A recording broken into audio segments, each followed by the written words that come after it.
going to do a 3-part story on YouTube. It's going to be short. Each one of them is going to be a short video, 3 minutes each. And in that, I've decided to call the story Chaos, Institutions and Freedom. And in them 3-part stories, I'm going to talk about violence in my life.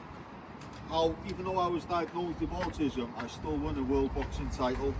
It's going to talk about mental health. It's going to talk about chaotic lifestyle and choices. It's going to talk about institutions and prisons and how institutions and prisons saved my life. It's going to talk about how I was taught a new way of thinking and living. It's going to talk about faith a little bit, how I turned it all around and how my old life and my new life is night and day. And the reason I'm doing this story really is because although people see me on here and they might think that I look happy or whatever, I spent many years in quite a tough lifestyle, and I just think if anyone can relate to what I've got to say in these stories, then hopefully they will see that there is another way out there, a better choice out there. And if I can do that to someone, then the story will be worthwhile doing. So I was introduced to violence at a young age, really, being brought up in the household I was. Although I loved my mum and stepdad dearly, there was a lot of violence in the house, and I thought that was an everyday occurrence. And I would bring that violence into school, into the streets as I grew up. And as I've said in my other stories, I did a lot of boxing, and boxing to me was a way of channeling my anger, my feelings of frustration and my need to fight. I would use boxing in a way to get that out, but it still wasn't enough, because I would still fight on the streets or in wherever I would be, I would fight. And it was like that from a young age. Okay, so I was fighting everywhere I could fight. I would fight with anyone, and the thing is, because of my boxing background as well, all the older lads wanted to be friends, wanted to be my mate, and obviously they were more advanced because they were older. They were more advanced in the street drug kind of scene, and I got involved in that myself, which I'm ashamed to say, but that was a big part of my younger life and into my older life as well. And I feel like in this story I'll get a chance to share a little bit about it. Okay, with street drugs obviously comes silly decisions, silly lifestyle choices, silly ways of living your life, and I lived like that for a long time. Although people just see things in my stories or see me in my life now, that know me now, that don't know me from my past, they probably think I've had a good life, a happy life, but it hasn't always been that way. And the thing is, because I was involved in the street drugs, I was involved in a lot of crime, and that crime led to serious punishment at times.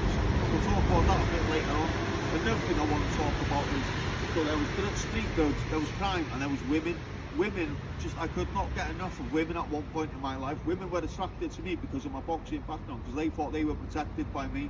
But on reality, the thing is, I was so, my confrontational skills were taken from me because my feelings were masked by street drugs. So although they felt safe, I didn't feel safe myself, so I couldn't look after them, but they thought I could, and they liked that. Okay, so we spoke a bit about street drugs, women and crime. The next thing, then, them 3 things still weren't enough for my life. I was still a very angry kid, and I'm still an angry kid today, but I'm trying to channel that anger in different ways, trying to do it in more positive ways. But the thing is, them 3 things weren't enough for me. Nothing was enough for me, and I then entered the scene of bare knuckle boxing and no rules street fighting. And the thing is, with them, even they weren't enough for me. There was still not enough violence in them, and I don't know how much more violence you get in a controlled sport than them 2 things, and it still wasn't enough. But I just had so much anger and so much rage in me as a young lad. Even in my older years as a young lad, I had so much rage in me. I had to get it out, and I turned to that way of boxing, and I was quite successful in them 2 aspects of boxing. I had 4 fights in each discipline of them, and I won the 4 on each one. I never lost any of them fights. Okay, as I said in part 1, I led a very chaotic and it was just a mad lifestyle, and it was too much. But I always suffered with mental health, as I've touched upon many times on these stories.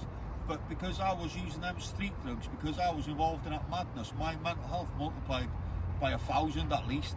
And the thing is, during that time I had a no fucks attitude, and I didn't care about who I hurt, what I did. I didn't even care about the consequences. I would make decisions knowing that there was bad consequences, and I'd think, I don't care, I don't give a shit.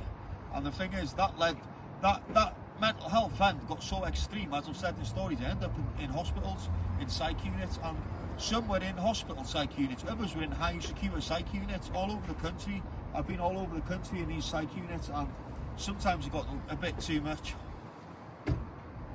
Psych units and all, the high secure, I was able to do boxing, and like I've said before, boxing got me out of them psych units a lot faster than I would have normally. And the thing is then, psych units still wasn't enough for my life. My life was always greed, I always needed more.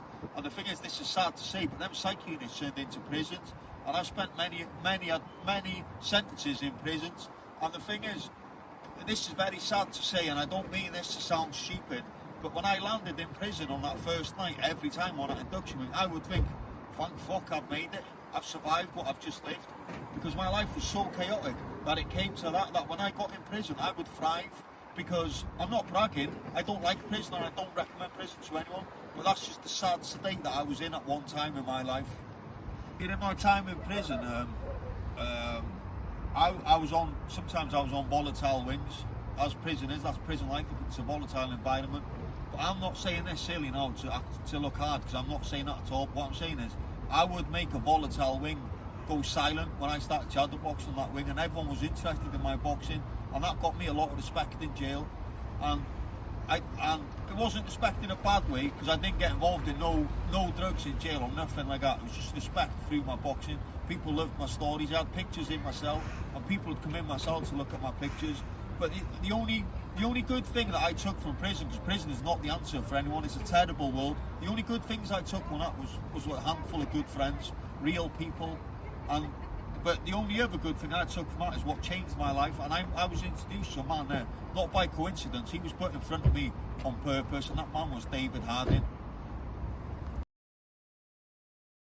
Okay, so I just said then in part 2 about David Harding. So David Harding was a chaplain in HMP Berwyn, where I spent a bit of time.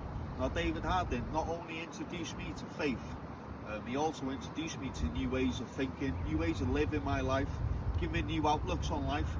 And that was all positive in my life, because when I thought that no one was interested in me anymore because I'd done what I'd done, I thought David Harding was showing me that there is still people out there that love me, that want me to do well in life, and he knew I would prosper one day. Okay, so I'm now in recovery. To me, recovery is a massive thing in my life. But the thing is, for me, I don't count days, I make the days count. And the thing is, if you're counting your days in recovery and you're giving yourself, when I get to 12 months, I'm going to be this. But the thing is, what do you do after 12 months? So I don't live like that. I live my day every day, and I make every day I live count. And in my eyes, that's all that matters. Okay, not only am I in recovery, I'm also out of the criminal activity in my life now. There is no more crime in my life. And the thing is, although you've probably seen in this story with the tag on my ankle, this tag isn't due to come off for another 19 months. But because I'm prospering in life, and everyone can see that, even probation, they're willing to take the tag off hopefully next week or the week after. That's 19 months early, because I'm prospering in life and they can see changes in my life. Not only that, but I wake up every morning now in a positive mood. The first thing I do when I wake up is I read the Bible. Now, I won't talk much about faith in this, but faith is a massive thing in my life. As soon as I wake up now, I read the Bible. I got a clear conscience every morning. People text me nice messages every morning because I haven't done anything to upset them the day before.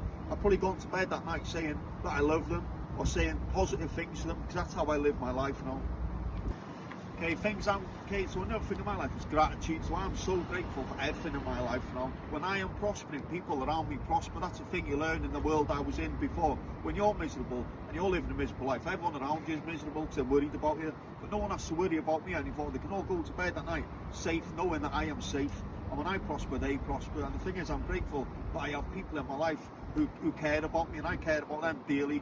And one person I want to talk about really is my friend Gethin, who I see has come into my life again, been put in front of me in my life, and that man teaches so much wisdom to me without him even knowing. And the thing is, that wisdom comes from the Bible. And to me, everything that I've told you in these stories, the transformation in my life, I haven't done it by myself. I tried for 35 years on my own, but everything that I've done in life I owe to the Lord, because he takes glory and honour for it all, and it's all down to him.